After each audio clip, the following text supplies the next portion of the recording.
Welcome to Paper Quest. I'm Jessie. And I'm James. And we're two friends teaming up in our ongoing quest through the Infinite Library. Each episode, we get together to discuss our latest buddy read, swap stories on our recent solo reads, and talk about the upcoming books we look forward to reading next. This is Paper Quest.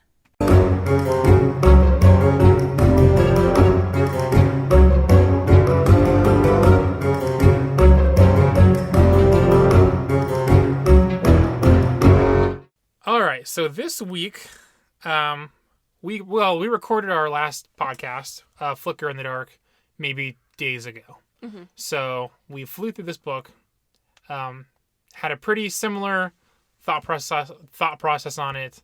Wanted to record it ASAP and get it out there while it was still fresh in our heads. And because we wanted to talk about it. And we were very excited to talk about it.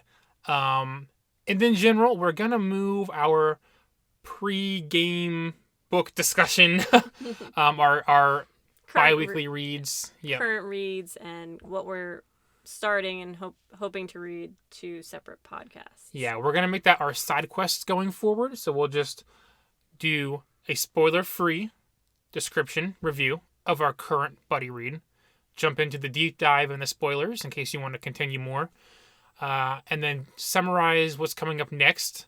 And then in between those weeks, we'll try to get our side quests in. We'll just discuss back and forth together now what we've been reading. Yep. And with that in mind, we'll have you read the summary. Yeah, so this week we read Falling by T.J. Newman. And I did pull the summary from the inside flap because it was so perfect for the rest of the book. You just boarded a flight to New York. There are 143 other passengers on board. What you don't know is that 30 minutes before the flight, your pilot's family was kidnapped. For his family to live, everyone on your plane must die. The only way the family will survive is if the pilot follows his orders and crashes the plane. Enjoy the flight. What were your initial thoughts? I was really excited to read this. Yeah. Just that summary was really intriguing to me. And actually, you picked out this book. So when I bought it, I didn't know anything about it. Which almost never happens. Reverse. Yeah, other than that piece. And I was like, I'm either going to love this or I'm going to hate it. Mm-hmm. And I do know that you like books that are in one place. Yeah. That like contained space. Yeah. So I was really interested to see how this went. And I definitely messaged you page 1 and was like, oh my goodness, this is going to be fun. Yeah, I was still finishing up The Martian, which I talked about last episode, while you were starting this book. Yeah. And there was 2 or 3 messages of just like, you reading it yet? Because you got to read it now. I was trying. So I knew it was probably going to be good. We have similar tastes when it comes to the grounded books that we read, I feel like, for the most part.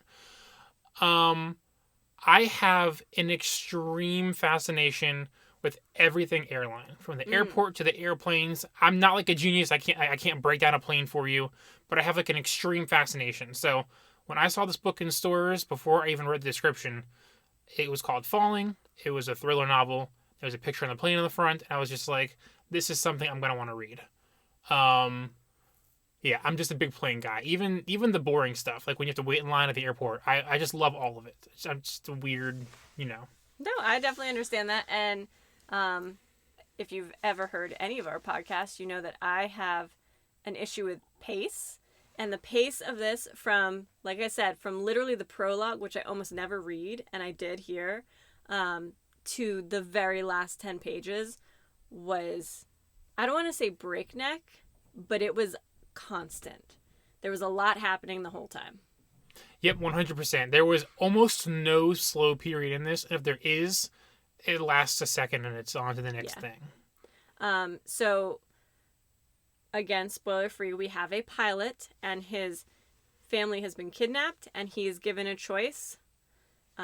Crash the plane, basically, or your family dies. Yep. And so we get to go through his experience and some other points of view and really come to that, it's It's one of those decisions. What's that called? Like with the train run over one or the other. I mean, it's an ultimatum, but it's the trolley problem, or Yeah. It's like the ultimate trolley problem in like you are in a giant metal. Save your family or save the families of dozens. It's Yeah. like, it's tough. It's also very interesting and very obvious that the author, this is a first-time author, by the way. Yeah, it's her first novel. She's written before, not publicly, and she never finished work. She just liked to write in general. This is one that clearly she finished and published after 41 attempts. Wow. I think this is attempt 42, and it went through.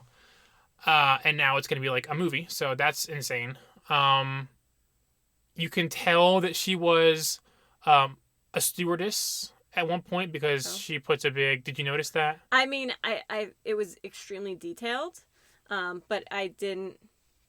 I assumed there was some connection to that, but I didn't know for sure. She comes from a family of flight attendants, and this was her last job, I believe, before she quit and started writing. And I could feel that. Now, I'm no expert at being a flight attendant. I'm not a flight attendant, but I know a lot about it, a lot more than maybe the average person does. And the way she was writing, I was like, I guarantee you she's worked on planes before. Yeah. Like, it was just obvious. So that was really cool.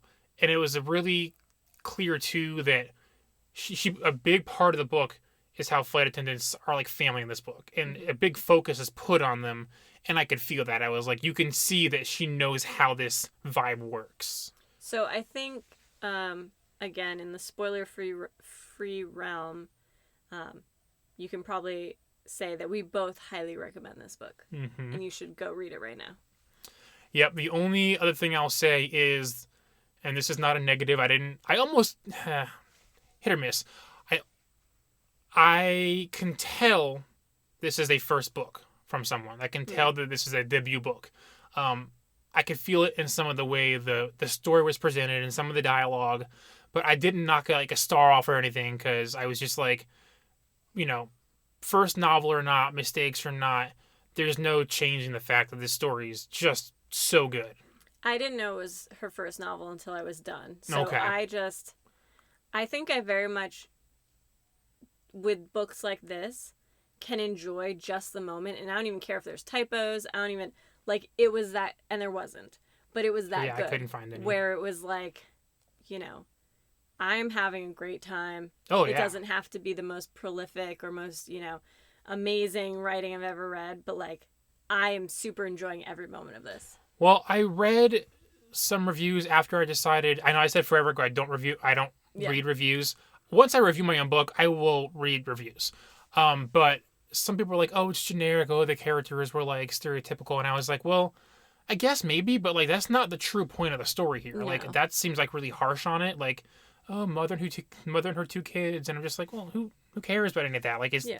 It's a fun, engaging, exciting story." So I thoroughly enjoyed it, problems or not. When the book can still be good and still have problems, that's impressive to me. Mm-hmm. So, moving into spoilers, I would definitely suggest, if you haven't read it and you don't want to continue on, go grab it and come back to where we are right now, because it's a wild ride. And you will probably enjoy it if you like, airplanes, any of that.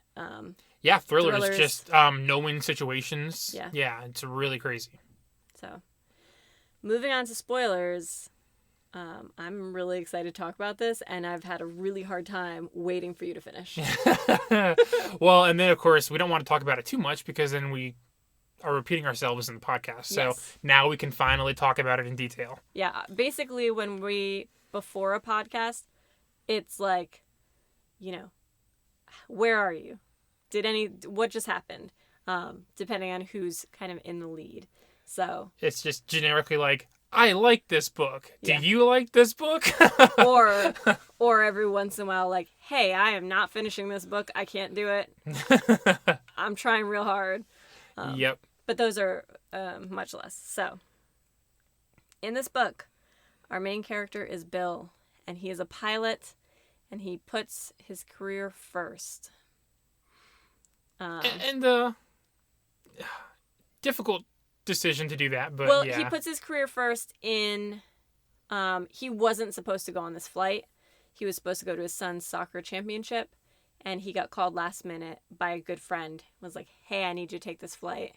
Seasoned flight attendant, but this is a newer airline. Seasoned and pilot. Seasoned pilot, newer airline called Coastal. So his boss kind of started it all. He really depends on him. He'll do whatever he can for his boss. So he took the job. Everything lines up perfectly for the bad guy, luckily, because this is a lot of setup to make this happen. Mm-hmm. So he is the captain, and then he has a first mate. Yes, first officer. First officer. Mate is boat stuff. Yeah. He has a first officer named Ben who sits in the cockpit with him. And then there are 3 flight attendants. Joe, who is the lead flight attendant. She's done this for many, many years. Big Daddy, who has again been around for basically eons, and he's got the answer to everything, and it seems like a lot of fun. I think they said for the most part, everyone involved except for the new recruit was pre 9/11 on flights, so they've seen it all. And there is a 3rd flight attendant.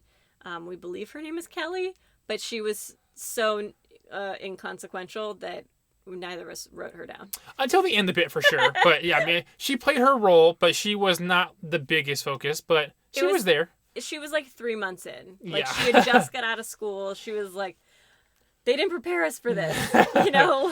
What are we supposed to do? And I think when everything starts happening, she literally says, I'll just pick up the trash because I'm just going to get in your way. And they're like, what are you talking about? I mean, she knew how serious it was, but she mental shut down hard. I was like, oh, girl, you don't understand. This is why you get trained. This is the situation you were trained for. Yeah. So what did you think about the flight crew, I guess? So Joe spoke to me the most. She's just my character in this book.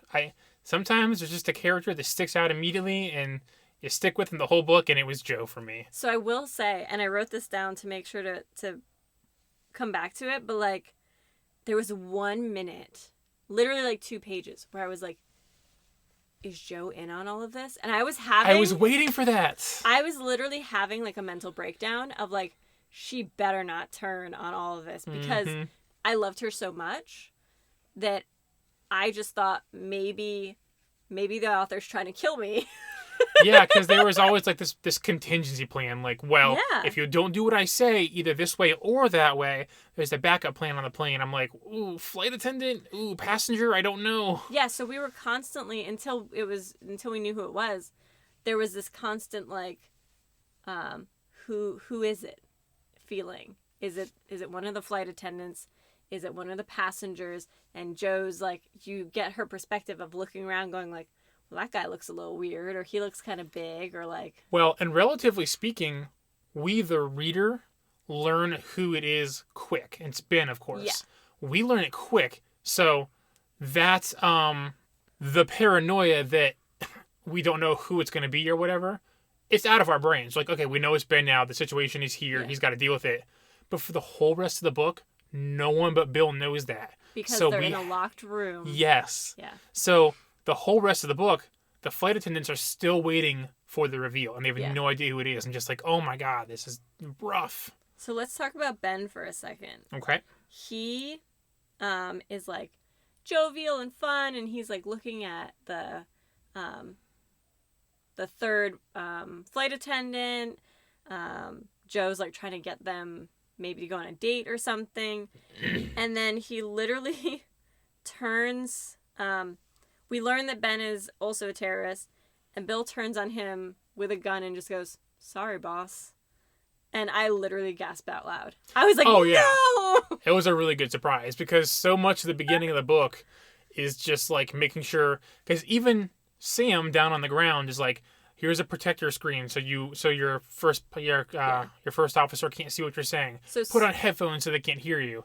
So there's no reason to suspect. So Sam and Ben are terrorists from a foreign country. Kurdistan. I didn't write it down. Kurdistan or something like that. They are basically brothers, found family brothers. and working together. Ben is in the cockpit, and Sam has kidnapped the family, and he literally shows up to fix the air conditioning, I want to say. I don't remember. He's there to do some service on the house. Bill leaves to go on the flight, and he immediately has a gun on them. Gets Carrie, the mother, in a suicide vest. He has his own suicide vest on, and holds the three of them. The two children. Elise is 2 months old, and Scott is like 9 or 10. Yeah, yeah. At gunpoint for like a long time, Mm-hmm. hours. And the amount of time they have is the time it takes to fly from, is it California? It's L.A. to New York. It should be a 6-hour flight. Yeah. So they have, I guess, 5.5 hours, because it's from about 30 minutes in, to solve this problem. Mm-hmm. Yep. And the trick is that apparently they're gonna detour to D.C. and hit an unknown building or landmark or something. We just don't know what it is. Yeah, and that's they don't tell him. No. They just stay on course. Yep. So he stays on course like 90% of the way.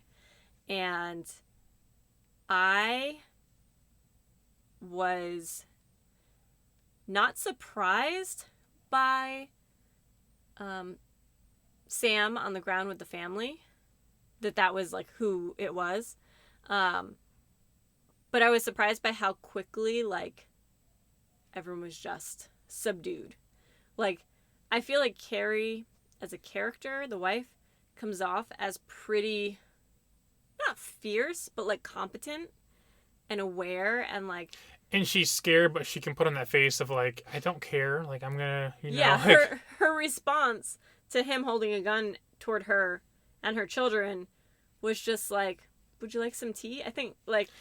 Yeah, like, she tries to open up. Of course, she's trying to be smart about it. She's trying to figure out his backstory and stuff. But, I mean, there are moments when she's obviously terrified. There's a part where she's literally peeing her pants. So we know she's scared, but she's like... She's that fierce mom of, like, I'm going to figure this out. Yeah. So it was a quick... I guess we don't see that. We don't see, like, any...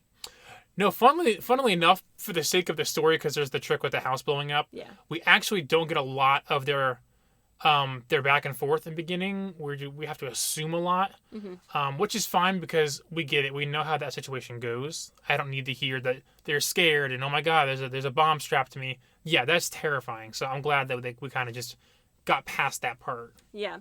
And I will say the author had a couple little things.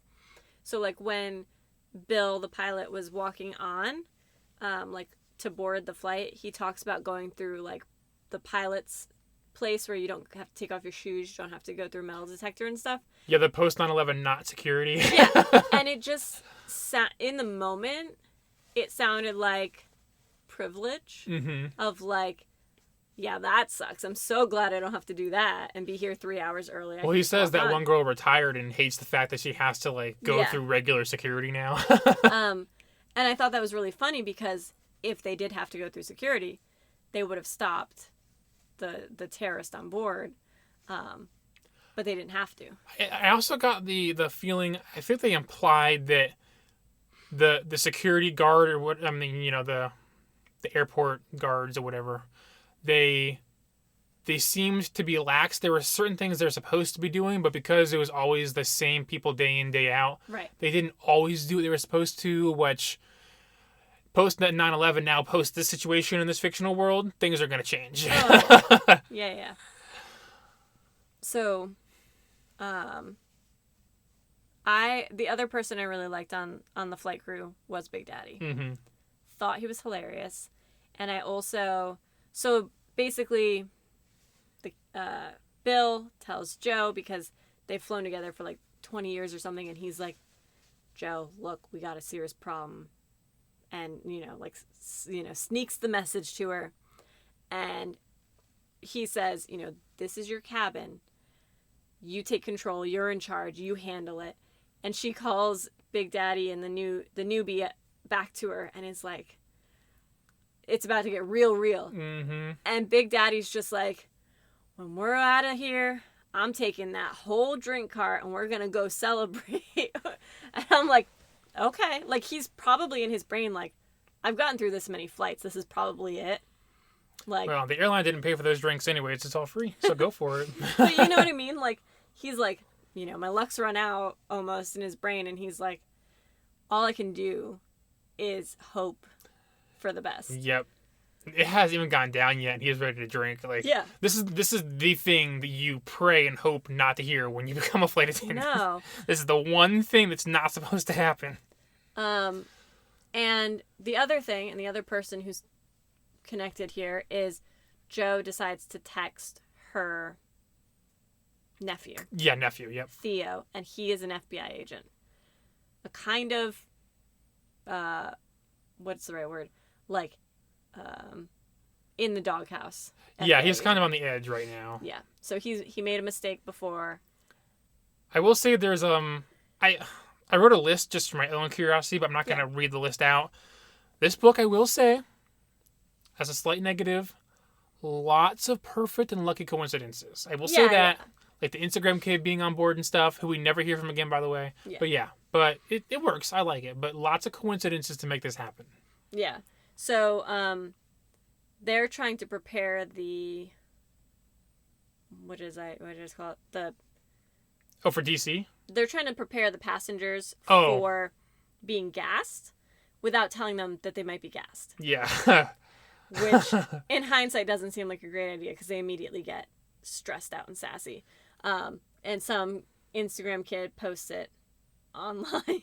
Yeah. And he's like an influencer. And the news picks it up because that's what the news does. I love, like, it's either Big Daddy or Joe. They said, but when the mechanism doesn't work that drops the masks, we have to do it manually. Yeah. And Kelly's like, that's not a thing, but they don't know that. Yeah. Big Daddy fully makes up. He's like, official policy 22487 says, and he like says the whole thing, and I was like, oh wow, that's convenient. And then she's like, what are you talking about? Yeah. And then of course the news gets out, and people that work on airlines just in there every day are like, yo, that's not a real thing. What's going on up there in that plane? You might got a problem up there. And so people start panicking, as they do. People are already, a lot of people are already uneasy being on a flight. And then something weird happens on the flight. And the only thing you can possibly do is start freaking out. This is one of those books where, like, I learned a lot, like, about real things. I learned that the pilot's door is sealed. I had no idea how secure that thing was. Yeah. Because I've seen them go in and out thinking it's just like a little handle. I had no idea the detail that went into those doors, and the 45-second rule, and the keypad, and everything else, and the standing guard in front of it. It's intense stuff. Yeah. So she couldn't get to the pilot, and he couldn't get to her without going through these processes. And so she literally just has to make sure that, like, everyone, these, 140 people don't freak out and start attacking each other or attacking them, or, like, you're literally in a contained space. And all she has is the initial information from Bill. Yeah, after that, they never see each other again. They are separated in the same plane. Yeah, so the only other information she gets is from Theo, and so she finds out the family is safe, but then she can't relay that to Bill. But she doesn't know he's on camera. She doesn't realize, or she knows he's on camera, but she doesn't know if he saw the house explode or what he's seeing. So she just has to hope. Yep. One thing I just thought of was, we never learn what Joe stands for, I don't believe, but Big Daddy calls her, like, Josephine and Joanna and, like, different things throughout the book, which I just thought was funny. I'm not going to lie, I did not pick up on that. I was like, oh yeah, Josephine, Joanna. That's really funny. I did not pick up on that once. I'm sure her name was, like, something, but yeah. Because I remember it, I was like, that's not the same. And, like, going back and being like, yeah, it's definitely not the same. Nope. So were there any moments throughout the book that you thought were really powerful or really like, I don't know, give you the feels? There were a few scenes. Well, the point of the book was to do this to you. There was some sympathy for the bad guys. Mm-hmm. As hard as it is to say, you kind of get their side of the story, and it's not revelatory. There's nothing new here, but it's always hard to hear that kind of story. Joe had a lot of the really good internal and external monologues, even if they came off a little too like comic booky heroic-y sometimes. I was like, maybe she would say that. I don't know. Seems a little extra, but she was a lot of fun to listen to. Like, she's like the short 5 foot something girl, but acts like she's 7 foot, tall. Yeah. I love that about her. Like, they describe her that way, and I was like, this is my character. Anytime the kids are around, or I guess I should say the kid Scott, the baby can't understand anything. Anytime Scott around when something bad has to be said, like he knows that his dad is bleeding, or he knows that his dad is doing something or has something wrong with him, and he's watching his dad literally on the news. Those are all very hard scenes. It's like this kid, he'll come out fine and he'll grow up, but there is like a permanent scar of this whole situation.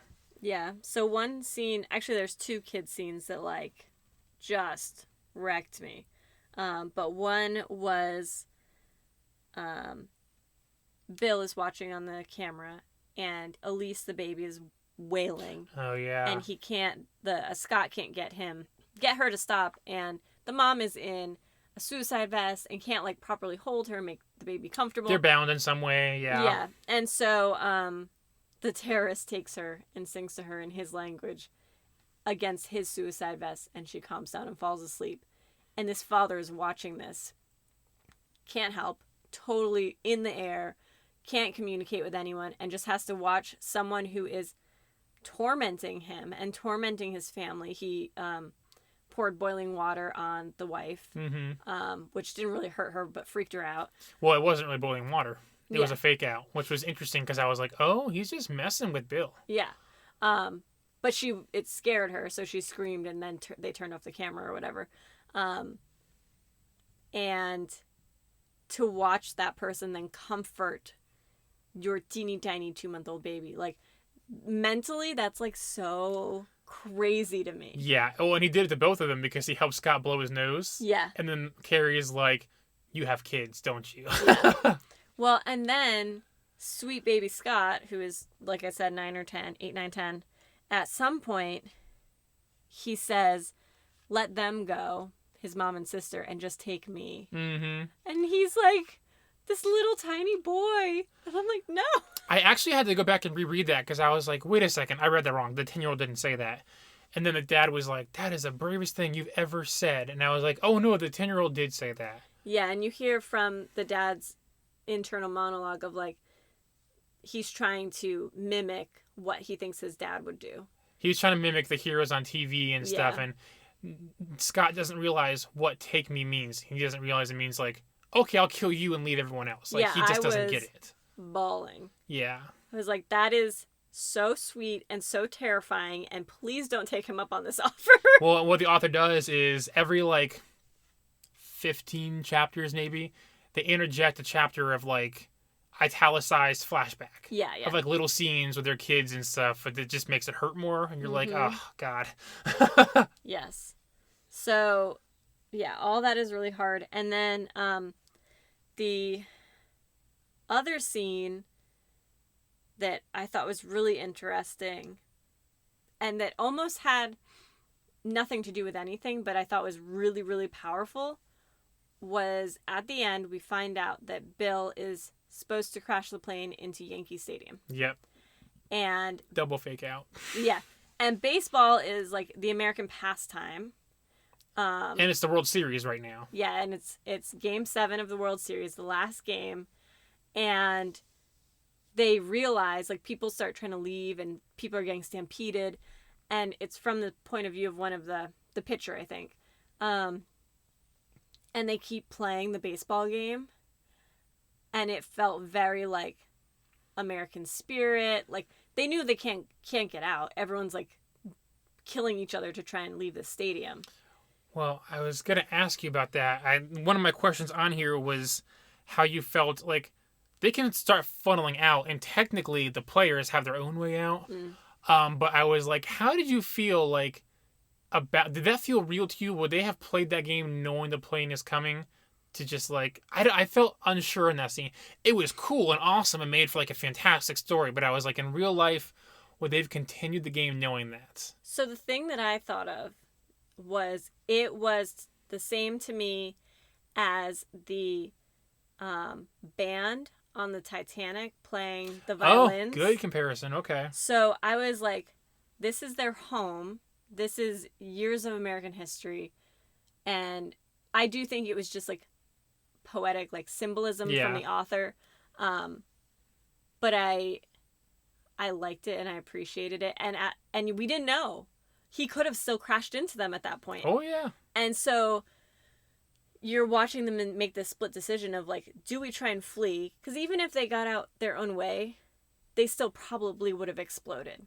Like, there's not that much time. And I love even some spectators stayed. Like, an older couple stayed, and then the good seats opened up, so they walked further down, and they were like, this is how we're going out. We're watching the Yankees, and then the Yankees win, of course. And which again, is like in the Titanic, there's like an old couple that just stay in bed. Yep. And so that's literally like, if I ever, not that I would, ever get to ask the author, like, that's what I would ask. And guess what? In this fictional world, that game's never getting topped. Because that was intense. Yeah. And then it flies over and doesn't hit them. And I'm like, oh my, like, literally the biggest breath and sigh of relief of like, I didn't know what was going to happen. Okay. So there are a couple false endings in this book. Yes. First, you think they're done because Sam is defeated. Then you think they're done because Ben is defeated. Then you think they're done because they didn't crash the plane. But then you think they're done because they got to the airport. But like it kept going. It's like, well, now how can they land? Well, now they're landing and things are breaking. It's like it never stops. And like I said, this is going to be a movie. It's going to be intense. I cannot wait to see this. Huh? Do they have casting for the movie? I don't know, but they've already printed the movie in the back of the paperback book. So see, I didn't know. Yeah, the book says soon to be a major motion picture. It's funny because I was reading the first like third of this book, and I was thinking about it as a movie and how cool it would be to see this. And then I went through the back of the book because that's where the author's description is. And I saw that in the letters and I was like, of course this is a movie because that's exactly what this feels like. It definitely does feel like you're reading a movie. Yeah. And I would be excited to watch it. So hopefully that comes out pretty soon. Were you faked out by the tall, creepy guy in the plane they were worried about? No. I wasn't either. So there was a guy who had a foreign accent, and he was like 7 foot tall. Buzz cut hair. Yeah, just looked military maybe. Gave him that look of like I might do something wrong. And he volunteers to help in the front to try and stop the gas can. After they're already concerned about him. Yeah. And because they were so concerned, I was not concerned. Yeah, I figured it was a red herring. I was like, no, they're just playing with our heads. Yeah. But also, when you're in that situation and you don't know who it is, it's everyone. So I thought that was realistic of like, well, out of these 6 people who we've got here, it's got to be that guy. Yeah. Yep. I love when they describe like, as people are boarding, they try to clock certain people. That one's going to give us trouble. That one's going to do this. That one's going to do that. And we've all worked the customer service, space. And that one bigger guy that was giving a hard time and telling them, like, we're going to break the pilot door down. It's like, okay, then what, genius? Are you going to fly the plane? Like, God, that character. And it gives us trouble at the end, too. So let's talk about them stopping the first gas attack. The first, that was also extremely surprising. So basically, Bill finally agrees, yes, I'm going to throw this gas canister. Don't hurt my family. And he knows, he's warned Joe. Joe should be prepared. Yeah. And he's given her enough time to be ready. And she is ready. And so he opens the sliding door, which you can hear there's like a wait time and everything. He throws it out, closes the door. And they scoop it up in a trash bag? Yeah, their goal is to set the 6 people up with, like, trash bags. And when the canister goes flying, whoever it's closest to, we got to throw into the trash bag.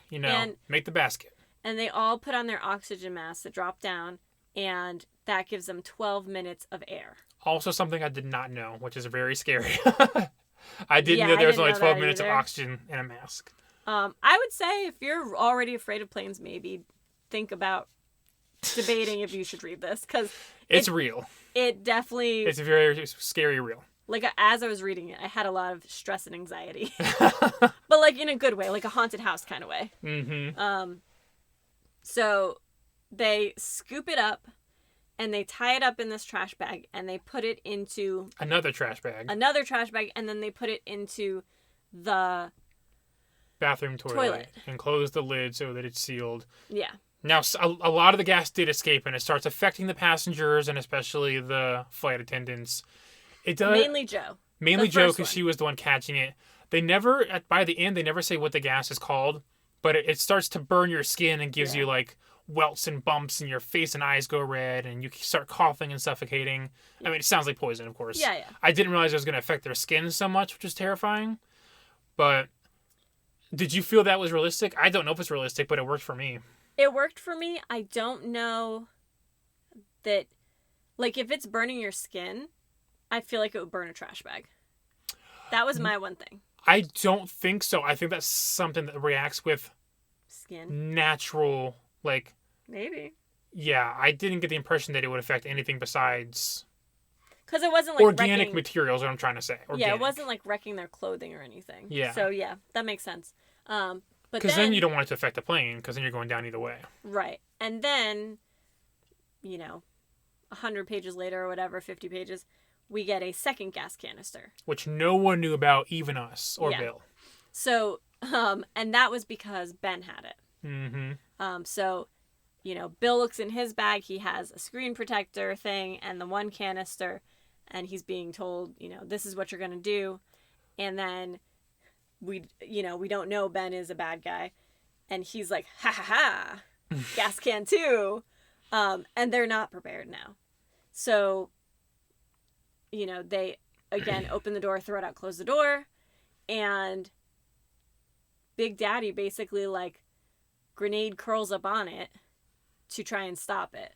And then someone throws him a hoodie to wrap it in. Yeah. But he gets hardcore affected by it. Yeah, he gets really ill. And I definitely thought, like, he would die. I thought Joe or Daddy was dead by the end of this book. Yeah. Surprisingly, there was no major deaths. Like, there was... Well, the terrorists. As expected. Yeah. But I was surprised that, like, everyone came out. Yeah. I have nothing against that. I was glad because I liked all the characters. But I was like, okay, well, yeah, I'm fine with that very happy ending sort of deal. All traumatized for life. Yeah, 100%.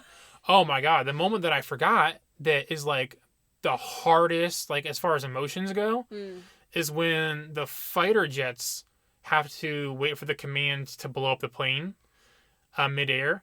And it's the one like female pilot, and she's thinking about things, and she's going row by row looking through the window of the plane.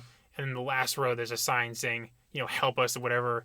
And it ends the chapter saying this is the first time in this line of work she ever felt hesitant. Because it's like there's an elderly couple right there. And there's this kid traveling by himself. It's just like that really was hard to... At this point, I wasn't afraid that the book was going to go any wronger than it already did. But that was a really emotional part as well. Well, so what happens is Theo and Carrie get together. So Theo, the FBI agent, and Carrie and her kids are saved from Sam, who commits suicide, and she's listening to them have a conversation, go like, well, there's a terrorist still on the plane. We know it's the first officer. We need to just shoot it down. And she knows from September 11th that the protocol is... Secondary protocol. Yeah, yep. The backup protocol is to shoot down. So Theo basically kidnaps the family, like with their own consent, and takes them back to their house that just exploded an hour ago, and has a film crew waiting, and Carrie talks directly to the president and says, do not do that. You don't know that my husband is the most amazing man in the world, And if he says he's going to get that plane down, he's going to get that plane down. Which is hard because the president's going to think, well, you're the wife. Of course you believe in your husband. Yeah. But it was enough because I think she mentions, like, think of all those souls on board. Think of, the people there. You don't know them, but I do. I think she mentions Joe a little bit. And he waits. He gives them the chance. And yeah, then these pilots are up there waiting to take them down. And because, again, it goes back to the trolley problem. Is it you take down this flight with 143 people, or do we wait to see what they crash into? 10,000 people in Yankee Stadium blow up? So yeah, like, not a job I would volunteer for, but I understand the thought process. Mm-hmm. But again, normally that would be for actual terrorists, not for children and old people and things like that. Yep. So very dramatic. I have a question about Sam for you. Yeah. Because I have varying thoughts on this character. When we first meet him, obviously terrifying. Like, he's like the catalyst of the book. Like, this, when we see him as like the internet repair guy, and all of a sudden he's got the gun, and then he's strapping a vest to them. It's like, he's intense, and he's smart, and he knows what he's doing. He's smart, yeah. And then at the end of the book, I was a little bit frustrated because I feel like all of a sudden he was not smart, and he was making mistakes. And it was like, she was like, help me up with my pants, button them. And he's putting the detonator to her vest in his, like, jean, not the pockets, but like the side of his jeans. And like, why would you put the detonator in your pocket? Get close to somebody whose hands are currently free. Of course she's going to swipe that. Like, yeah, I think that... Did he just get too used to her and him vibing because they were talking? I don't know. I just felt like, dude, this must have taken so long to plan. And towards the end of this, there's 2 or 3 things you do where I'm like, that was a mistake. I think that it's one of those cases where you're starting to have to deviate from the plan, and he's starting to panic, and panic brings mistakes. And really, in the end, again, like you said, you don't want to feel for the characters, but the writer makes you feel for them. And he's a very sad man who's lost everything in his life and everyone in his life to horrible war atrocities. And so he wanted to just get a point across. He wanted someone to pay attention. And that is obviously not at all a reason to do anything he did. But he said, he was like, you were chosen just because you were. Like, it's not about you. It's not about your family. It's not about anyone on the plane. It's about my family. Random bad luck. Yeah. And he says by his death, he says, funny that I gave Bill the choice, and I'm the one with the choice after all. The choice to be, he's pointing the gun at his suicide vest so he can blow everyone up. But then last second, he shoots his head instead and saves everyone and just kills himself. And I was like, wow. So he didn't have to do that. Well, also, he and Ben planned to die that day. Mm-hmm. There was the making the mistakes and stuff. It didn't really matter in the grand scheme of things because no matter what happened, he was gonna die. Yeah, and he and Ben both, they knew that because obviously if you're co-piloting the plane that you know is going down, you ain't getting out of that. Yeah. I just thought it was interesting as much as he wanted to prove that point. Obviously something changed in his mind or clicked in his mind where he was like, I'll just take myself. I'm not taking you all with me. I mean, I think part of that might be too, like, the biggest reason for him was his little siblings who were killed, and he's spending 5 hours with these tiny children. Mm-hmm. And this woman who literally has done nothing. So I feel like it forced him to sit there and think. It's not like they're like, oh, what are you binge watching on Netflix? He's just like ruminating. Mm-hmm. So yeah, no, I'm glad he made it out alive. I'm glad they made it out alive, not him. And I'm okay. I liked Theo as a character. He took things really far at times. Like, when he was driving across LA through all the traffic and screwing everyone up and people are on the ground. And I'm like, I get you're trying to save the family on the plane, but on your way, you've caused multiple accidents. People are hurt. Like, is this the right way to go about this? I don't know. He was very intense.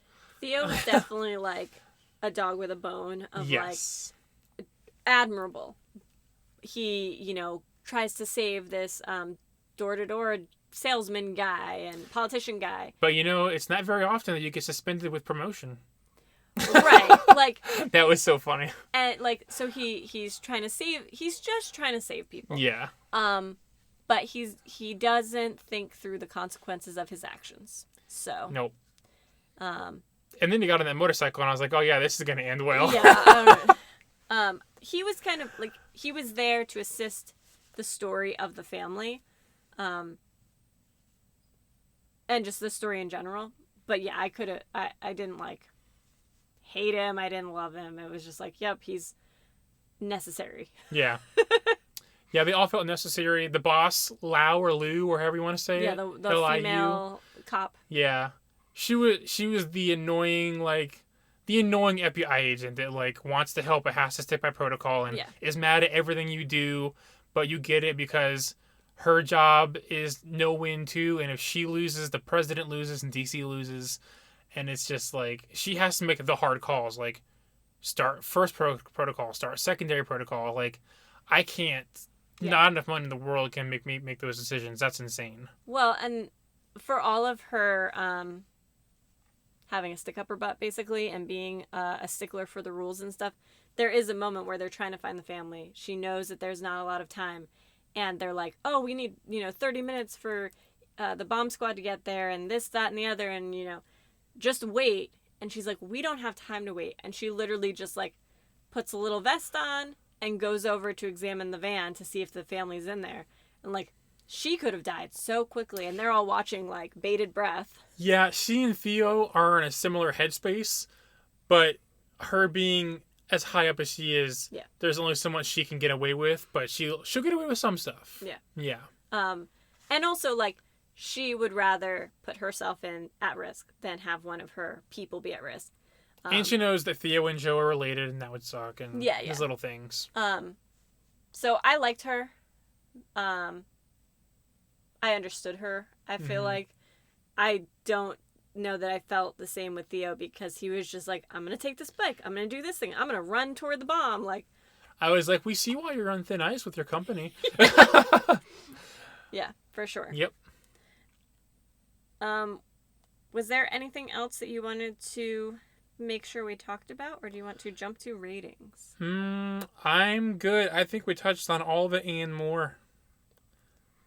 So everyone arrived safely.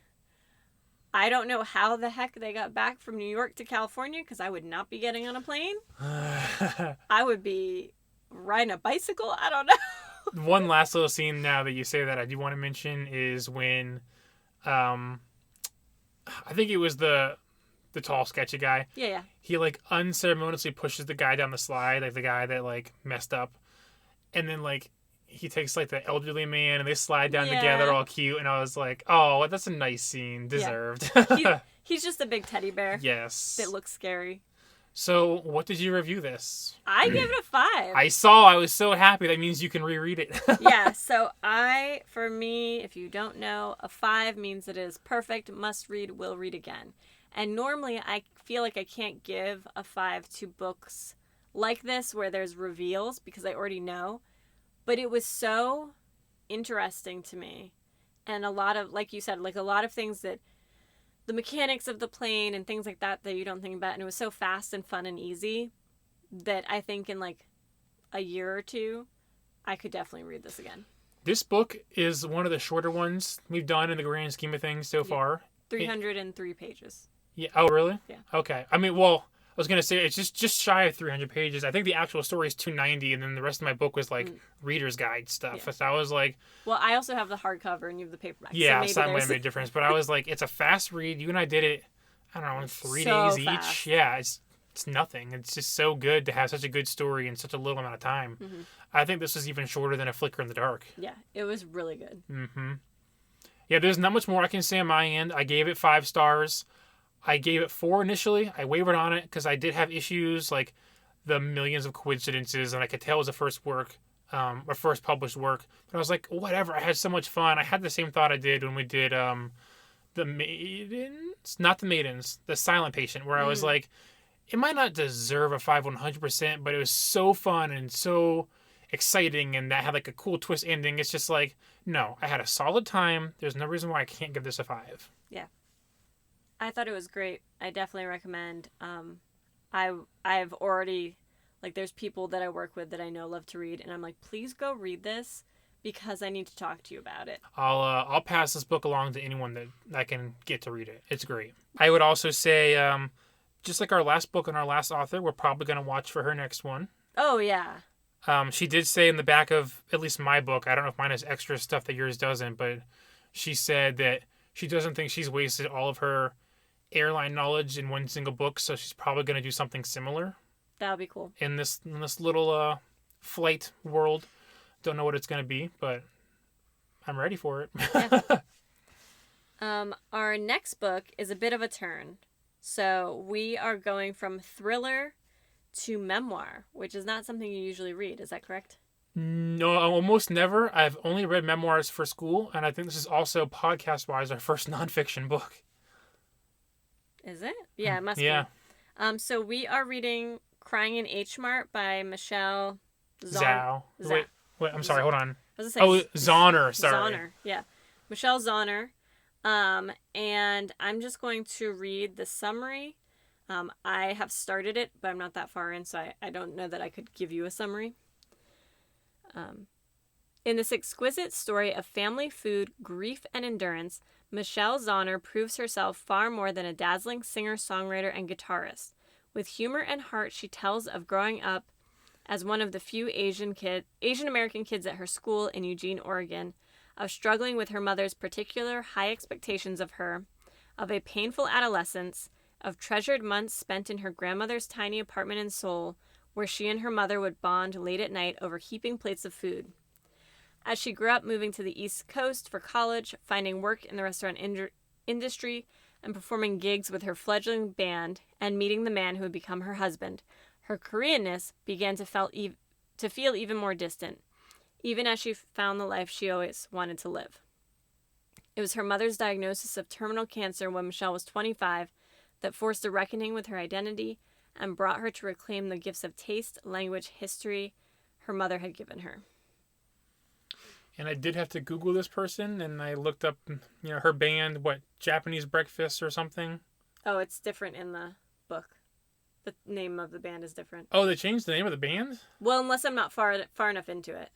Maybe there's a first band. There might be a first band. It's something Breakfast, but I knew nothing about this person until a day and a half ago when I was YouTubing them, so it's all new to me. I don't know anything about her. I saw it a lot on BookTube, and people were saying that it's really great, and it's really short. It's under 300 pages, and we both have a love for Asian culture and for food, and so there is a lot of food in here. I can tell you, I am not maybe the biggest fan of their music. It is very different and interesting, but I can appreciate it. I will have to look it up. Yeah, you should Google some YouTube like music videos. I'm very curious. They vary widely, but they're all different from what you're used to hearing. Okay. Sometimes it sounds like an 80s song or it's just crazy, but lots more on that soon. Well, I'm excited to talk about that. I do like a biography, an autobiography, a memoir. So I grew up in a small town in New England, and I read every biography that my local library had because there was not a lot. So. Yeah, okay. And I don't read biographies, so I think this is a good first one to get into. Yeah. There's probably a bit of a connection there. I'll get something out of it. I think, from where I am, I think you will at least be able to appreciate it. It might not. Okay. You might not be like, wow, this is the most amazing thing.